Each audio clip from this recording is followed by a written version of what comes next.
안녕하세요. 안녕하세요. 질책언니 권소영 원장입니다. 기다리던 아기가 생기면 너무나도 기쁘죠. 그래서 이제 이번 주에 아기 심장박동 소리 들으러 오라고 선생님이 하셔서 이제 기분 좋게 병원에 갔어요. 근데 초음파를 보는데 선생님이 전에는 되게 생글생글 잘 웃으시던 선생님인데 좀 초음파 화면만 보고 계시고 표정 좀 굳어지시고 말씀도 안 하시고, 그리고 우리 꼬물이 심장 소리를 들어야 되는데 심장 소리가 안 들리는 것 같고, 그리고 나서는 이제 설명을 해주시면서 산모분, 제가 여러 번 확인을 했는데 아기 심장이 안 뛰는 것 같습니다.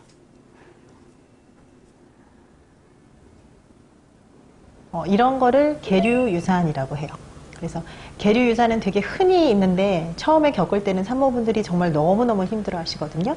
그래서 힘든 주제지만 그래도 계류유산에 대해서 오늘 말씀드리려고 합니다.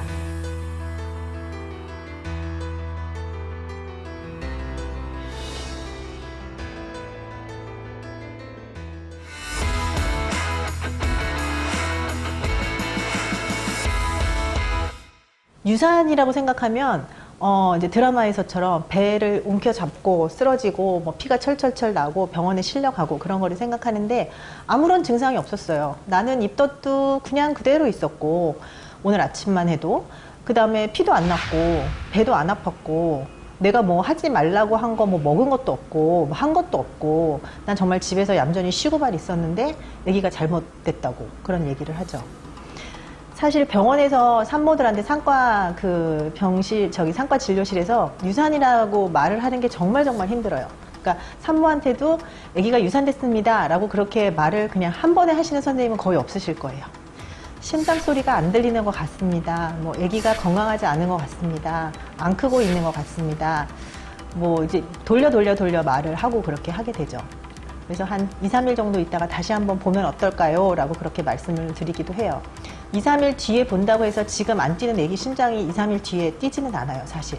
그런데 이제 산모분이 좀 마음의 정리를 하실 시간을 준다고 해야 되나? 뭐 그런 의미가 강한데 산모분들은 이제 걱정돼서 이제 그날 당장 다른 병원을 가보시죠. 그 다음 날도 다른 병원을 가보시고.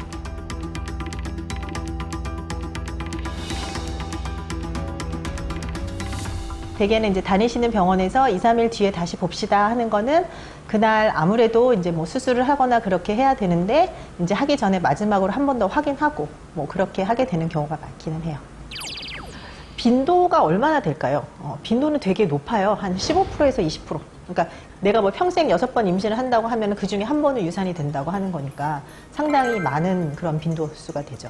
그런데 사람들이 얘기를 하지 않으니까 모를 뿐이죠. 아기를 건강하게 출산한 거는 많이 보이는데 유산되는 거를 누가 보여주고 그러지는 않아요. 친구들한테 말도 하지 않고 사실 말하고 싶지도 않고 그런 경우도 있고. 그래도 요즘에 어떻게 보면 다행인 거는 뭐 매스컴이나 그런 데서 뭐 연예인들이 지금은 보면 아기를 잘 낳고 있는 연예인들이 이전에 그런 경험이 있다라는 거를 공유하는 게 있어요. 저희가 1월 달에 아쉽지만 유산을 하게 됐어요. 말로 이렇게 형용 못할 것 같아요. 지금은 괜찮아요.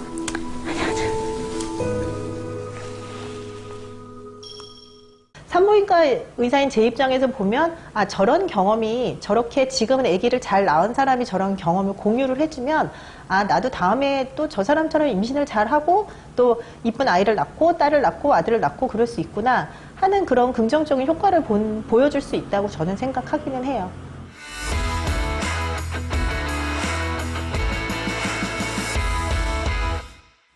원인이 뭘까요? 왜 계류유산이 돼? 왜 이게 잘못된 걸까요? 그러니까 제일 많이 걱정하시는 게 그거죠. 근데 태아 염색체 기형이라고 설명을 해드려요. 그러니까 건강한 정자랑 건강한 남자랑 만나서 임신이 되어야 되는데 둘 중에 하나가 건강하지 않았던 거죠. 그래서 뭐 이 아이는 사실 태어나서 살 수 없을 아이이기 때문에 사실 대개는 한 임신 10주 이전, 한 6주에서 12주 이전에 그렇게 유산이 되는 거라고 생각을 하시면 돼요.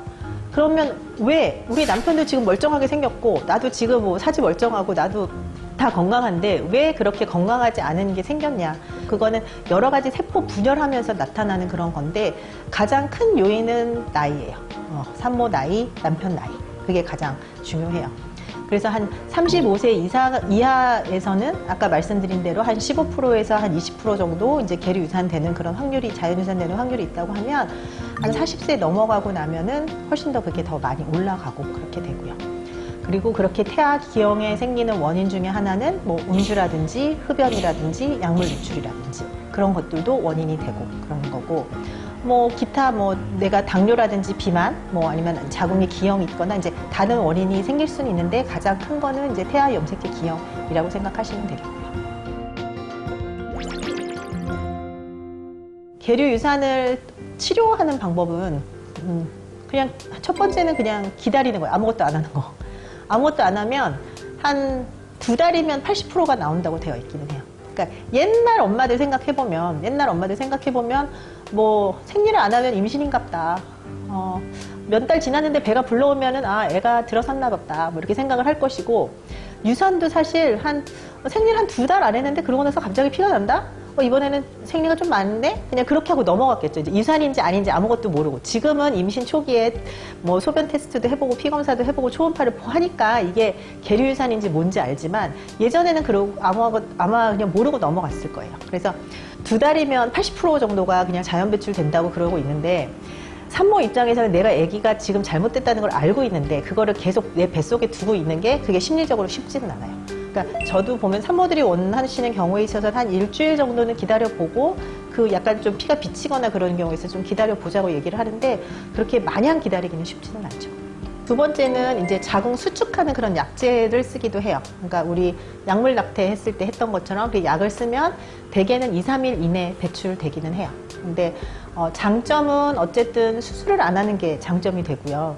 단점은 어쨌든 그거 피가 나오는 거를 산모분이 보셔야 된다는 게, 그게 이제 심리적으로 쉽지 않을 수 있어요. 보통의 자기 생리 양보다는 조금 많을 거고, 주수가 아주 초기 뭐 5, 6주 같지 않고 뭐 10주 뭐 그 정도 됐으면 양도 좀 많고 뭐 형태도 있고 그럴 수 있기 때문에 그런 시각적으로 오는 그런 트라우마가 있을 수 있어서, 그거는 내가 그거를 감수했다 하시는 경우에서만 되고, 약의 부작용은 뭐 구토, 설사, 뭐 복통, 열 뭐 그런 게 있을 수 있는데 아주 많이 심한 거는 아니에요. 그거는 뭐 그거가 무서워서 못할 정도는 아닌데, 제가 보기에는 그 빠져나온 걸 보는 게 더 힘드시고 그러실 것 같아요.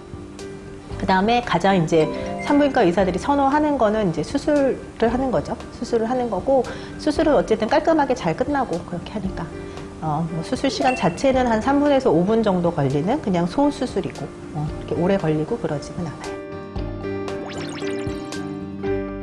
한 번 계류 유산이 되고 나면 불안하죠. 나 또 이러면 어떡하나. 그래서 예방 방법이 있는지 없는지 그런 거를 되게 많이 걱정하시고 그러거든요. 근데 태아 염색체 기형 때문에 생기는 거고, 그게 가장 큰 원인이 내 나이고, 내 나이는 어쩔 수가 없는 거기 때문에 어떻게 보면 예방 방법이 전혀 없다고도 생각할 수 있는데, 어쨌든 건강 관리를 하는 거, 이제 금연 금주 하시는 거, 뭐 약물 같은 게 있으면 약물 같은 거 조심하시고 그렇게 하시는 거, 이제 그런 게 이제 기본적으로 된다고 생각하시면 되고요. 그렇게 연속해서 유산이 되는 확률이 그렇게 높진 않아요. 그러니까 한 번 유산되는 확률이 한 10에서 15% 정도 보고요. 2번 연속해서 유산이 되는 거는 한 3에서 5% 정도로 확 떨어지고요. 3번 연속해서 유산이 되는 거는 1% 정도예요. 그래서 보통 습관성 유산이라고 얘기를 하는데, 습관성 유산은 이제 3번 연속해서 유산이 되면 그럴 때는 습관성 유산에 관해서 뭐 엄마도 아빠도 뭐 검사를 하고 뭐 그렇게 하는데, 요즘에는 이제 결혼을 늦게 하고 그다음에 임신도 늦게 하고 그러는 게 있어서 뭐 2번 연속해서 유산하신 경우에 있어서는 습관성 유산 검사를 해달라고 하면 하시는 병원들도 있어요. 그래서 그거는 뭐 상의를 해보시고 그렇게 하시면 될 것 같고요.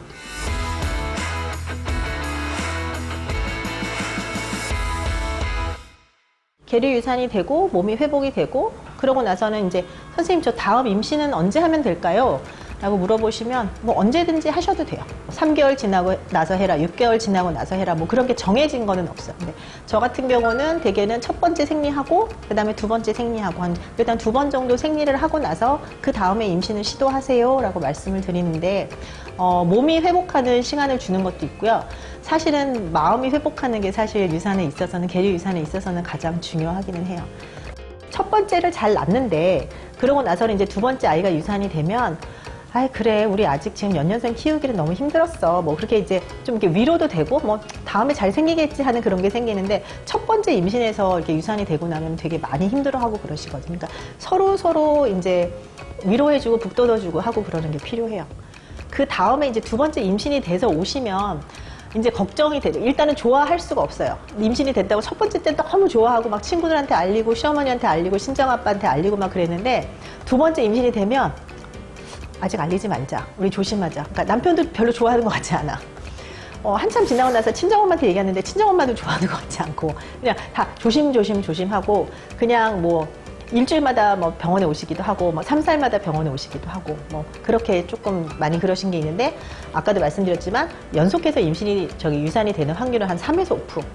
3에서 5%면 엄청 높은 거 아니에요? 그렇게 생각하실 수도 있는데 높지 않아요. 높은 거 아니니까 너무 걱정하지 마시고.